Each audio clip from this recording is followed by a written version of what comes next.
Hello friends, तारगा GS में आप लोग को स्वागत करते हैं। आज लेकर आए हैं एनटीपीसी CB2 का टेस्ट सीरीज नंबर 12 पर आ चुके हैं। इसके पहले बता दो दोस्तों, 1 से 11 तक के हम फुली ख़त्म कर चुके हैं। अगर जो लोग उस वीडियो को नहीं देखे हैं तो इसका लिंक, जो वीडियो का लिंक है इस वीडियो के नीचे दिया हुआ रहा, वहाँ पर जाकर आप बारी बारी से सभी वीडियो को देख सकते हैं, जो कि बहुत ही अच्छे क्वेश्चन इसमें दिया गया है। बता दूँ दोस्तों, इसमें से इको ई बुक का जो है CB2 का जो खान सर के द्वारा प्रोवाइड किया गया है, इसमें 5 लेवल बनाया गया है दोस्तों। इसमें 5 लेवल बनाया गया है, जो कि बहुत ही अच्छे अच्छे पैटर्न पर दिए गए हैं। जो आधारित पैटर्न में इसमें सभी को इस सेट को देना चाहिए और सभी को कितना मार्क्स आता है हमारे टेलीग्राम पर इसको शेयर कीजिए कितना मार्क्स कितना आ रहा है। अगर बताऊँ दोस्तों, जो लोग इसके पहले बता दूं दोस्तों, प्लेटफॉर्म का वॉल्यूम 1 जो है इसका 23 सेट ख़त्म कर चुके हैं। इसके सहा भी ख़त्म कर चुके हैं, लगभग 5 टेस्ट।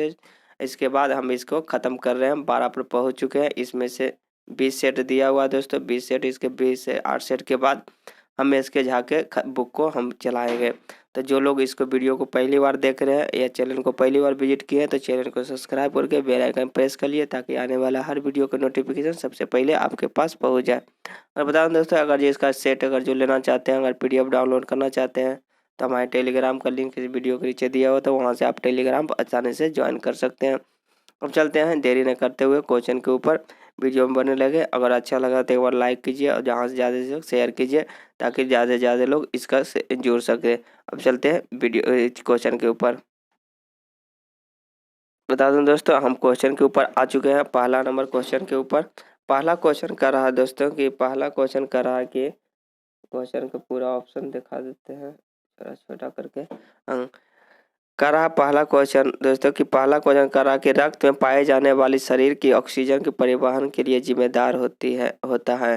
बताना है दोस्तों, ऑक्सीजन जो होता है किसके द्वारा प्रभावित किया जाता है। तो बताना है दोस्तों, WBC, जिसे कहते हैं प्लेटलेट, RBC और प्लाज्मा। तो बताना है दोस्तों, ऑक्सीजन जो होता है RBC के द्वारा जिम्मेदार होता है ऑक्सीजन परिवहन करने में। ऑप्शन नंबर C हो जाएगा इसका राइट आंसर।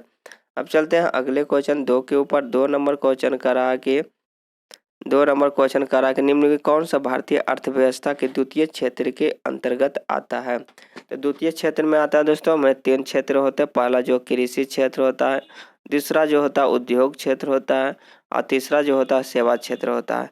तो यही पूछा दोस्तों, सेकेंड जो होता है किस उद्योग जो होता है किसके द्वितीय क्षेत्र जो होता है किसके किसके अंतर्गत आता है। तो उद्योग जो होता है दोस्तों कपड़ा उद्योग के अंतर्गत आएगा। ऑप्शन नंबर 1 हो जाएगा 2 का इसका राइट आंसर। अब चलते हैं अगले क्वेश्चन के ऊपर। 3 नंबर क्वेश्चन के ऊपर 3 नंबर क्वेश्चन करा दोस्तों कि निम्न बिजली के लिए प्रतीक जो आर का प्रयोग किसके लिए किया जाता है। तो बिजली के प्रतीक के लिए आर का जो होता है रेजिस्टेंस होता है, जिसे हम प्रतिरोध कहते हैं। ऑप्शन नंबर 4 हो जाएगा इसका राइट आंसर। अगर जो इसका मात्रक की बात किया जाए दोस्तों, ऐसा ही मात्रक, तो इसका ओम इसका मात्रक होता है, जिसे हम ओम ओम ओम कहते हैं। अब चलते हैं अगले क्वेश्चन 4 नंबर के ऊपर। 4 नंबर क्वेश्चन का रहा है कि निम्नलिखित में कौन सा एक प्रगतिशील कर का एक उदाहरण है। प्रगतिशील के बारे में बताना दोस्तों कि कौन सा एक प्रगतिशील का उदाहरण है। तो प्रगतिशील के उदाहरण के अंतर्गत आयकर आता है। आयकर जो होता है प्रगतिशील का उदाहरण है। ऑप्शन नंबर 3 हो जाएगा इसका राइट आंसर। अब चलते हैं अगले क्वेश्चन के ऊपर। अगले नंबर क्वेश्चन 5 के ऊपर आ चुके हैं। कह रहा है कि भारत की कृषि किस वर्ष जो नई आर्थिक नीति की घोषणा की गई है। तो नई आर्थिक नीति की घोषणा दोस्तों हमारे 1991 में किया गया था। उस समय वित्त मंत्री हमारे मनमोहन सिंह थे, तो उनके द्वारा घोषित किया गया था 1991। इसका राइट आंसर हो जाएगा। अब चलते हैं अगले क्वेश्चन के ऊपर। अगले क्वेश्चन 6 के ऊपर आ चुके हैं। 6 नंबर क्वेश्चन पर आ चुके हैं। करा निम्नलिखित में कौन सा एक राजनीतिक जो होता है कार्यपालिका का हिस्सा है। तो बताना है दोस्तों, एक राजनीतिक जो होता है कार्यपालिका का हिस्सा है, बताना कौन सा होगा। तो इसका राइट आंसर हो जाएगा दोस्तों, वित्त मंत्री जो होता है एक राजनीतिक कार्यपालिका का हिस्सा होता है। ऑप्शन नंबर C हो जाएगा इसका राइट आंसर। अब चलते हैं अगले क्वेश्चन के ऊपर। अगले क्वेश्चन 7 के ऊपर आ चुके हैं। कह रहा है कि भारतीय संसद एक जो है, तो बताना दोस्तों, भारत की जो संसद होता है द्विसदनीय होता है। ऑप्शन नंबर B हो जाएगा इसका, यानी कि 2 आंसर हो जाएगा इसका राइट आंसर। द्विसदनीय, भारत के संसद के साथ द्विसदनीय है। अब आते हैं 8वें नंबर क्वेश्चन पर। कह रहा है निम्न कौन सा एक दुनिया का देश का हिस्सा नहीं है। तो दूसरी दुनिया का देश का हिस्सा बताना है दोस्तों, कौन सा एक दूसरी दुनिया का हिस्सा नहीं है। तो हो जाएगा दोस्तों अर्जेंटीना जो होता है दूसरी दुनिया का हिस्सा नहीं है। ऑप्शन नंबर 4 हो जाएगा इसका राइट आंसर अर्जेंटीना। अब चलते हैं अगले क्वेश्चन के ऊपर। अगले क्वेश्चन नंबर 9 के ऊपर का रहा कि बताना है कि इनमें से कौन सा उभयलिंगी फूल है। तो उभयलिंगी फूल के अंतर्गत दोस्तों सरसों आता है। ऑप्शन नंबर 1 हो जाता है सरसों जो होता है एक उभयलिंगी फूल के अंतर्गत आता है। ऑप्शन 1 इसका राइट आंसर हो जाएगा। अब चलते हैं अगले क्वेश्चन के ऊपर 10 नंबर क्वेश्चन के ऊपर। 10 नंबर क्वेश्चन का रहा है कि किस संविधान संशोधन में भारतीय संविधान का प्रस्तावना का समाजवाद तथा धर्मनिरपेक्षता का जोड़ा गया है। तो बताना है दोस्तों समाजवाद और धर्मनिरपेक्षता को जोड़ा गया कौन सा संविधान संशोधन बताना है दोस्तों। तो यह जोड़ने के बाद किया जाए तो 42वां संविधान संशोधन के द्वारा यह प्रस्तावना और समाज धर्मनिरपेक्षता का बाद जोड़ा गया। ऑप्शन 2 हो जाएगा इसका राइट आंसर। अब चलते हैं अगले क्वेश्चन के ऊपर। अगले क्वेश्चन नंबर 11 नंबर का रहा कि भारतीय संविधान में कितने प्रकार के रीते या प्रदेश या समादेश है। भारत में कितने प्रकार के रीते है जो किया जाता है। तो रीत के बात किया जाए दोस्तों तो इसमें 5 प्रकार के रीत होता है।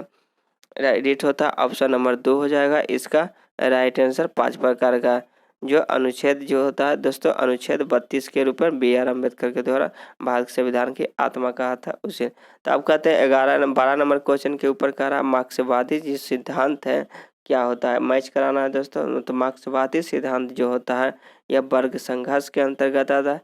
खेल सिद्धांत जो होता है प्रतिफल होता है यानी कि हार जीत के होता है। अर्थार्थवादी सिद्धांत जो होता है शक्ति से संबंधित है यानी कि 1 का C हो जाएगा, 1 का C हो जाएगा और 3 का A हो जाएगा। ऑप्शन नंबर 1 हो जाएगा इसका राइट आंसर। 12 का 1 इसका राइट आंसर हो जाएगा। अब चलते हैं 13वें ऊपर क्वेश्चन के ऊपर। 13वें नंबर क्वेश्चन का रहा कि भारतीय संविधान का क्वासी फेडरल जो है किसने बताया था। तो बताना है दोस्तों क्वासी फेडरल के बारे में किसने बताया था। तो इसके बारे में केसी बेयर के द्वारा बताया गया था। ऑप्शन नंबर 4 हो जाएगा इसका राइट आंसर। भारतीय क्वासी फेडरल के बारे में बताया था केसी बेयर बताया, केसी बेयर के द्वारा बताया गया था। ऑप्शन नंबर 4 हो जाएगा इसका राइट आंसर। अब आते हैं अगले क्वेश्चन 14 के ऊपर कह रहा कि प्राचीन भारत में कितने महाजनपद थे। तो महाजनपद के बारे में बताना है दोस्तों। तो यह 16 महाजनपद हुए करते थे। ऑप्शन नंबर 2 हो जाएगा इसका राइट आंसर। प्राचीन भारत में 16 महाजनपद रहते थे। अब चलते हैं अगले क्वेश्चन के ऊपर। 15 नंबर क्वेश्चन का रहा कि भक्ति आंदोलन किस शताब्दी में शुरू किया गया था। भक्ति आंदोलन के बारे में बताऊं दोस्तों यह 7वीं शताब्दी में शुरू किया गया था भक्ति आंदोलन।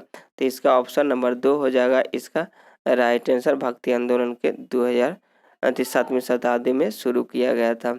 अगले क्वेश्चन का रहा 16 नंबर का रहा कि प्रसिद्ध यात्री मार्को पोलो किस देश का मूल निवासी था। तो मार्को पोलो के बारे में बताना है दोस्तों। मार्को पोलो जो थे वह इटली के निवासी थे। ऑप्शन नंबर 2 हो जाएगा इसका राइट आंसर। मार्को पोलो जो होता है इटली के निवासी थे। ऑप्शन 2 इसका राइट आंसर हो जाएगा। अब चलते हैं अगले क्वेश्चन के ऊपर। अगले क्वेश्चन नंबर 17 के ऊपर आ चुके हैं। कह रहा है कि निम्नलिखित में शासन के अनुसार बताना है। तो पहले जानते होंगे दोस्तों इसका दिल्ली सल्तनत का यह सभी साम्राज्य है। तो दिल्ली सल्तनत का जानते होंगे क्रमबद्ध जो होता है इसका होता है त्रिक गोल खिले तो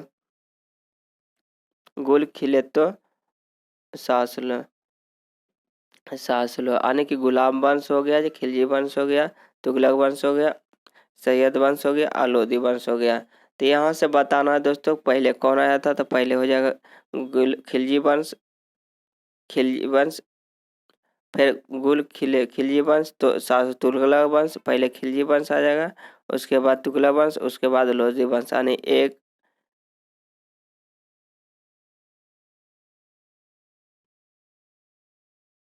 चलते हैं दोस्तों। तो पहले हो जाएगा 1, उसके बाद 3, उसके बाद 2 यानी कि 1, 3, 2 किस में है दोस्तों। ऑप्शन नंबर 1 हो जाएगा इसका राइट आंसर।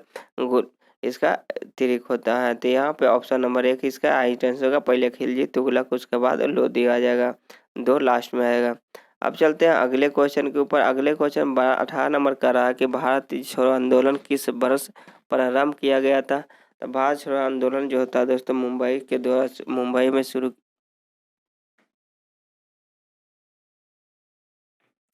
भारत छोड़ो आंदोलन का प्रारंभ जो होता है 1942 में किया गया था, जो इसी के समय में दोस्तों महात्मा गांधी के द्वारा 9 अगस्त महात्मा गांधी के द्वारा शुरू किया गया था। बता दूं दोस्तों, यह जो शुरू किया गया था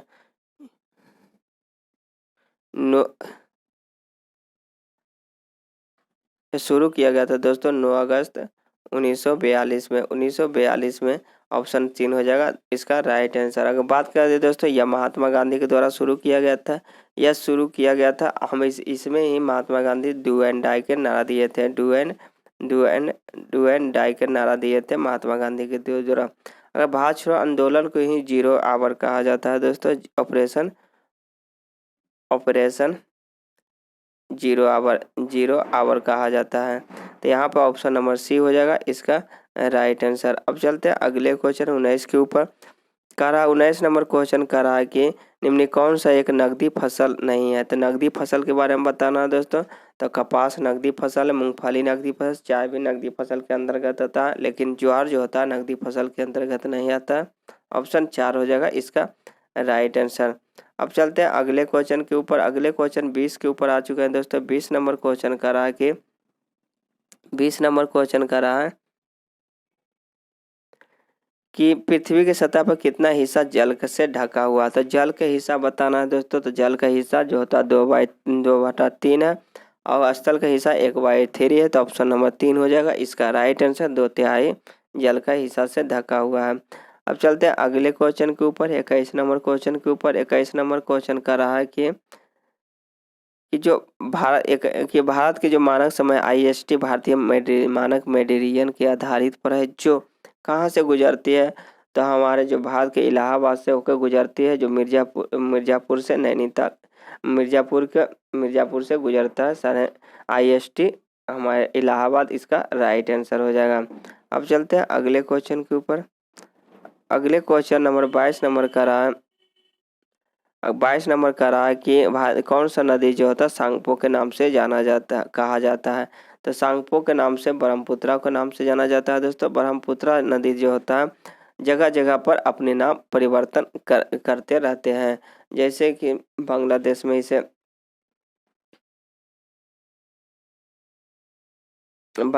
इसे पद्मा के नाम से जाने जाते हैं और इसे सांगपो के नाम से भी जाना जाते हैं।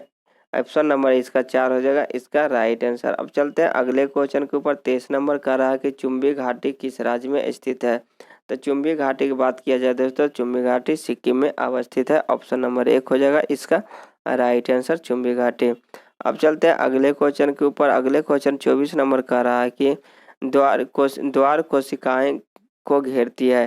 तो द्वार कोशिकाएं जो होता है दोस्तों रंध्र को घेरती है। ऑप्शन नंबर 2 हो जाएगा इसका राइट आंसर। द्वार कोशिकाएं रंध्र को घेरती है। ऑप्शन नंबर 2 इसका राइट आंसर हो जाएगा। अब चलते हैं 25 के ऊपर कह रहा है नर युग्म को क्या कहते हैं। तो नर युग में होता है दोस्तों, नर युग में शुक्राणु होता है। मादा युग में जो होता है अंडाणु होता है। तो यहाँ पे ऑप्शन नंबर 3 हो जाएगा इसका राइट आंसर। अब चलते हैं अगले क्वेश्चन के ऊपर दोस्तों। अगले क्वेश्चन नंबर 26 के ऊपर आ चुके हैं। कह रहा है 26 नंबर क्वेश्चन के ऊपर कि उस अंग को नाम बताया जो जहाँ भ्रूण विकसित होता है। तो भ्रूण विकसित होने के दीजिए जो गर्भाशय का अंग होता है। ऑप्शन नंबर 1 हो जाएगा इसका राइट आंसर, गर्भाशय इसका राइट आंसर हो जाएगा। अब चलते हैं अगले क्वेश्चन 27 के ऊपर का निम्नलिखित में से कौन सा कोशिकांग जो होता है केवल पादप कोशिका में ही स्थित होते हैं। तो पादप कोशिका में स्थित होते हैं दोस्तों कोशिका भित्ति जो होता है पादप कोशिका में स्थित होते हैं। ऑप्शन नंबर 2 इसका राइट आंसर हो जाएगा। अब चलते हैं अगले क्वेश्चन के ऊपर। अगले क्वेश्चन अगर कर रहा है कि 28 के ऊपर का 2 अस्थियां जो आपस में एक दूसरे से जुड़े होते हैं संयोजी ऊतक उससे जुड़ती है उसे क्या कहते हैं। तो 2 अस्थियां को आपस में जुड़ना दोस्तों स्नायु कहते हैं। ऑप्शन नंबर 2 हो जाएगा इसका राइट आंसर। एक मांसपेशियां एक हड्डी होता है तो उसे हम कंडरा कहते हैं। तो ऑप्शन 1 हो जाता है। ऑप्शन नंबर इसका 2 इसका राइट आंसर हो जाएगा। अब चलते हैं 19 के ऊपर करा 29 नंबर क्वेश्चन 29 नंबर सॉरी कि प्रजनन का प्रकार है और उसे जीव है उसको मैच कराना था। विखंडन जो होता है दोस्तों अमीबा जो होता है विखंडन के अंतर्गत आता है। पुनर्जनन जो होता है प्लैनेरिया के अंतर्गत आता है। अब होते हैं नवोदित जो होता है दोस्तों, यह हाइड्रा का होता है, तो 1 का 2 हो जाएगा, 1 का 2, 2 का 1 होता है, ऑप्शन नंबर 1 हो जाएगा इसका राइट आंसर। विखंडन अमीबा होता है, पुनर्जन्म प्लेरिया होता है, नवोदित हाइड्रा के अंदर होता है। जो अब चलते हैं अगले क्वेश्चन 30 के ऊपर। 30 नंबर क्वेश्चन कर रहा है दोस्तों कि सूर्य के प्रकाश के 7 रंगों में जो विभाजित कर देता है उससे किससे द्वारा विभाजित किया जाता है? तो स्फीरिज्म के द्वारा सूर्य के प्रकाश जो होता है हम 7 रंगों में विभाजित करते हैं, तो ऑप्शन नंबर 3 हो जाएगा इसका राइट आंसर। अब 31 के ऊपर आ चुके हैं दोस्तों, कह रहा है कि ठोस से गैस में बदलने की प्रक्रिया को क्या कहते हैं? ठोस से गैस में बदलने की प्रक्रिया को हमें ऊर्ध्वाधर कहते हैं, जैसे कपूर हो गया, इसका राइट एग्जाम्पल के रूप में कपूर देखने को मिलता है, ऑप्शन नंबर सी हो जाएगा इसका राइट आंसर। अब चलते हैं 32 के ऊपर, कह रहा है कि 32 नंबर कि किस तापमान पर जल जो होता है जलवाष्प में परिवर्तन कर देता है? तो जलवाष्प बनने के लिए दोस्तों C/5 होता है, इसका सूत्र होता है कि पूछ रहा केल्विन माइनस 273/5 होता है। तो जलवाष्प बनने के लिए दोस्तों जल का होना चाहिए 100 डिग्री होना चाहिए, तो 100 डिग्री यानी 20 हो जाएगा, 20/2500 यानी कि 373 केल्विन पर इसका जलवाष्प में परिवर्तन हो जाता है, ऑप्शन नंबर सी हो जाएगा इसका राइट आंसर। अब चलते हैं अगले क्वेश्चन 33 के ऊपर। 33 नंबर क्वेश्चन कर रहा है कि आवृत्ति का मात्रक क्या होता है? तो आवृत्ति का मात्रक जानते होंगे दोस्तों, आवृत्ति का मात्रक हर्ट्ज होता है, इसका राइट आंसर 3 हो जाएगा। अब चलते हैं अगले क्वेश्चन के ऊपर। अगले क्वेश्चन नंबर 34 के ऊपर कर रहा है कि 34 नंबर क्वेश्चन कि कौन सा एक आउटपुट डिवाइस है? आउटपुट डिवाइस के बारे में बताना दोस्तों, तो स्कैनर को जानते होंगे, स्कैनर जो होता है इनपुट डिवाइस है, लेकिन स्पीकर जो होता है आउटपुट डिवाइस है, अपल आउट भी एक आउटपुट डिवाइस है। तो इसका 2 और 3 हो जाएगा दोस्तों, 2 लिखा हुआ 3, 2 और 3 इसका राइट आंसर हो जाएगा, 3 इसका राइट आंसर हो जाएगा, 34 का 3 हो जाएगा। अब चलते हैं अगले क्वेश्चन के ऊपर 35 के ऊपर। 35 नंबर क्वेश्चन कह रहा है दोस्तों कि 35 नंबर क्वेश्चन कि 20 ओम का जो 3 प्रतिरोध है जो समानांतर क्रम में एक दूसरे से जुड़ा जाता है, फिर उसे संयोजन के लिए 10 ओम का प्रतिरोध जोड़ा जाता है, तो समतुल्य प्रतिरोध बताना है दोस्तों। तो यहाँ पे क्वेश्चन में थोड़ा सा मिस्टेक है दोस्तों, 3 प्रतिरोध है जिसमें से 2 जो होता है समानांतर क्रम में जुटा हुआ है दोस्तों, 2 जो होता है समानांतर क्रम में जुटा हुआ है जो 20 ओम के 20 ओम का है, और एक जो होता है दोस्तों श्रेणी क्रम में जुड़ा हुआ है 10 ओम का। क्वेश्चन इस तरह से होना चाहिए, 10 ओम का एक श्रेणी क्रम में जुड़ा हुआ है और एक इसका निकालना है, तो इसका समतुल्य निकालना है दोस्तों। तो इसका जानते हैं कि एक जो होता है दोस्तों समानांतर क्रम में जो होता है 1/r1 equal 1/r1 plus 1/r2 होता है, r2 होता है, तो इससे हम निकालेंगे तो 1/20 होते 1/20 1/10 हो जाएगा, 1/10 हो जाएगा, 1/10 r इक्वलेंट बराबर 10 ओम हो जाएगा, और फिर श्रेणी क्रम में हम 10 जोड़ेंगे तो दोस्तों 20 ओम हो जाएगा, ऑप्शन नंबर 4 हो जाएगा इसका राइट आंसर। लेकिन क्वेश्चन में 20 ओम के लिए 3 प्रतिरोध कर दिया गया है, तो थोड़ा सा मिस्टेक है क्वेश्चन में, तो इसका बनाने के लिए तरीका जानना चाहिए, ये क्वेश्चन थोड़ा सा मिसप्रिंट है। अब कहते हैं पालक में जो होता है पाया जाता है, तो पालक में पाया जाता है दोस्तों ऑक्जेलिक अम्ल पाया जाता है, ऑक्जेलिक हो जाता है, ऑप्शन नंबर 2 हो जाएगा इसका राइट आंसर, पालक में ऑक्जेलिक पाया जाता है। अब चलते हैं अगले क्वेश्चन 37 के ऊपर। 37 नंबर क्वेश्चन करा है कि निम्न कौन सा एक ऋण आवेशित आयन है? तो ऋण आवेशित आयन के बारे में बताना है दोस्तों, यह ऋण आयोडीन आयन हो जाएगा कि आयोडीन का जो परमाणु संख्या होता है 53, इसका ऋण आवेशित हो जाएगा, ऑप्शन नंबर 4 हो जाएगा इसका राइट आंसर। अब चलते हैं अगले क्वेश्चन के ऊपर। अगले क्वेश्चन नंबर 38 के ऊपर करा कि सोडियम कार्बोनेट की सामान्य नाम क्या है? तो सोडियम कार्बोनेट के नाम जानते होंगे दोस्तों, सोडियम या बेकिंग सोडा, ऑप्शन 4 हो जाएगा इसका राइट आंसर। अब चलते हैं अगले क्वेश्चन के ऊपर 39 नंबर क्वेश्चन के ऊपर कर रहा है कि निम्न कौन सा सबसे अधिक प्रतिक्रियाशील स्वभाव का है? सबसे अधिक प्रतिक्रियाशील स्वभाव के बारे में बताना है दोस्तों, तो सबसे अधिक प्रतिक्रियाशील प्रभाव का जो पोटेशियम होता है, ऑप्शन नंबर 1 हो जाएगा इसका राइट आंसर। परमाणु संख्या की बात किया जाए दोस्तों, तो इसकी परमाणु संख्या 19 होता है, जिसे हम K से सूचित करते हैं। अब चलते हैं 40 के ऊपर कर रहा है निम्न कौन सा एक पर्यावरण का एक जैव घटक नहीं है? तो जैव घटक नहीं के बारे में पूछा गया दोस्तों, तो जैव घटक नहीं होता जिसमें उसे जैव घटक कहते हैं जिसमें जीवित नहीं होता है, निर्जीव के रूप में होता है, उसे हमें एक जैव घटक बताना, जैव घटक। तो यहाँ पे मिट्टी भी ऑप्शन हो जाएगा दोस्तों, अपमार्जक भी हो जाएगा, लेकिन ऑप्शन के हिसाब से ये किताब बुक के हिसाब से ऑप्शन नंबर 4 लिया है, मिट्टी इसका राइट आंसर दिया है, लेकिन दोनों होना चाहिए। ऑप्शन नंबर 4 इसका वास्तविक सही होगा, मिट्टी इसका राइट आंसर होगा। अब चलते हैं अगले क्वेश्चन 41 के ऊपर कह रहा है कि निम्न कौन सा एक ऊर्जा का इकाई सम्मान है। तो ऊर्जा की इकाई के बारे में बताना दोस्तों। तो ऊर्जा की इकाई जानते होंगे कार्य के समान होता है, ऑप्शन नंबर सी हो जाएगा इसका राइट आंसर। अब चलते हैं अगले क्वेश्चन के ऊपर। अगले क्वेश्चन नंबर 42 नंबर का रहा है कि निम्न कौन सा एक खरीफ फसल नहीं है। तो खरीफ फसल के बारे में बताना है दोस्तों। खरीफ फसल नहीं है, तो खरीफ फसल गेहूं जो हो जाएगा एक खरीफ फसल नहीं होगा, ऑप्शन नंबर 3 हो जाएगा इसका राइट आंसर, कि गेहूं एक रबी फसल है, तो ऑप्शन 3 हो जाएगा इसका राइट आंसर। अब चलते हैं अगले क्वेश्चन के ऊपर। 43 नंबर क्वेश्चन कर रहा है कि मुद्रा बैंक के अंतर्गत 50,000 से 5 लाख के रुपये ऋण देता है, किस वर्ग के अंतर्गत आता है। तो यह मुद्रा योजना जानते होंगे दोस्तों। मुद्रा योजना जो होता है, मुद्रा योजना जो प्रधानमंत्री नरेंद्र मोदी द्वारा लॉन्च किया गया, उसमें 3 प्रकार के कर दिए जाते हैं। पहला होता है 50,000 रुपया के ऋण, दूसरा होता है दोस्तों 5 लाख के ऋण, और तीसरा होता है 10 लाख के ऋण दे सकते हैं, मैक्सिमम 10 लाख के ऋण दे सकते हैं। तो पहला शिशु होता है, दूसरा तरुण है। तरुण वर्ग के अंतर्गत हम 5 लाख के ऋण हम ले सकते हैं, ऑप्शन नंबर 3 हो जाएगा इसका राइट आंसर। अगर 10 लाख के ऋण के बारे में बोलता दोस्तों तो किशोरावस्था हो जाता, तो यहाँ पे ऑप्शन नंबर 3 हो जाएगा इसका राइट आंसर किशोर वर्ग। अब चलते हैं 44 के ऊपर। 44 नंबर क्वेश्चन कर रहा है निम्न कौन सा एक रक्त समूह की खोज किए थे। तो रक्त समूह के बारे में बताना दोस्तों, कौन खोज किया है।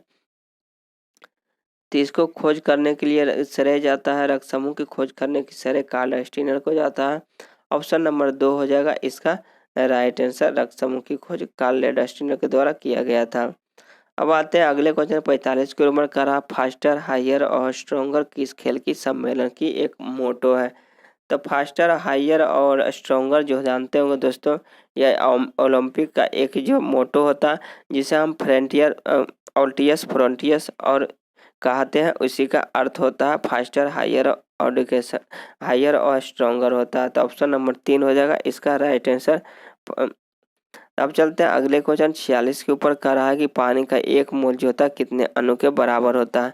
तो पानी की 1 मोल जो होता है दोस्तों 6.22 गुने 6.022 गुने 10⁻23 होता है। तो यहाँ पे 22 नहीं दिया है, ऑप्शन नंबर 2 हो जाएगा इसका राइट आंसर। एक अणु 6.02 गुने 10⁻23 के अणु के बराबर होता है। अब आते हैं 47 के ऊपर कह रहा है कि पाचन के अंतर्गत जारी जो ऊर्जा जो होता है किस रूप में रहता है। ऊर्जा जारी ऊर्जा जो रूप में कौन सा होता है। तो अंतर्गत जो होता है जारी ऊर्जा होता है रासायनिक ऊर्जा के अंतर्गत आता है, ऑप्शन नंबर 4 हो जाएगा इसका राइट आंसर। ऊर्जा जो होता है रासायनिक रूप में प्रयोग किया जाता है। अब चलते हैं अगले क्वेश्चन 48 के ऊपर कि माई कंट्री माई लाइफ के द्वारा किसके द्वारा लिखी गई है। तो माई कंट्री माई लाइफ तो जानते हो दोस्तों लाल कृष्ण आडवाणी के द्वारा लिखा गया, ऑप्शन नंबर 2 हो जाएगा इसका right answer. My country my life Lal Krishna Advani. अब चलते हैं 49 के ऊपर कह रहा है कि इनमें कौन सा एक ब्रिक्स का जुड़े हुए 5वां सदस्य है। तो ब्रिक्स जो होता है दोस्तों, ब्रिक्स इसका नाम ही से ब्राजील, रशिया, इंडिया, चाइना और साउथ अफ्रीका। तो साउथ अफ्रीका 5वां राज्य है, ऑप्शन नंबर 2 हो जाएगा इसका राइट आंसर। अब चलते हैं अगले क्वेश्चन के ऊपर। अगले क्वेश्चन 50 के ऊपर कह रहा है कि काला दान जो होता है यात परियोजना भारत तथा किसके बीच है। तो काला दान यातायात परियोजना के बारे में बताना है दोस्तों। तो काला जाल परियोजना जो होता है भारत के और नेपाल के बीच होता, म्यांमार के बीच होता है, म्यांमार हो जाता है। अगर काला पानी बोलता है दोस्तों, काला पानी जो होता है किसके बीच होता है। तो नेपाल के साथ होते हैं, भारत और नेपाल के बीच विरोध है काला पानी। तो काला दान यातायात भारत और म्यांमार हो जाता है, इसका राइट आंसर सी हो जाएगा। ये था दोस्तों सेट 12 का 50 क्वेश्चन जो कि बहुत ही महत्वपूर्ण क्वेश्चन थे और सभी सिलेक्टेड क्वेश्चन थे। तो इसको अगर वीडियो अच्छा लगा हो तो लाइक कीजिए, शेयर कीजिए और ज़्यादा से ज़्यादा इसको शेयर कीजिए।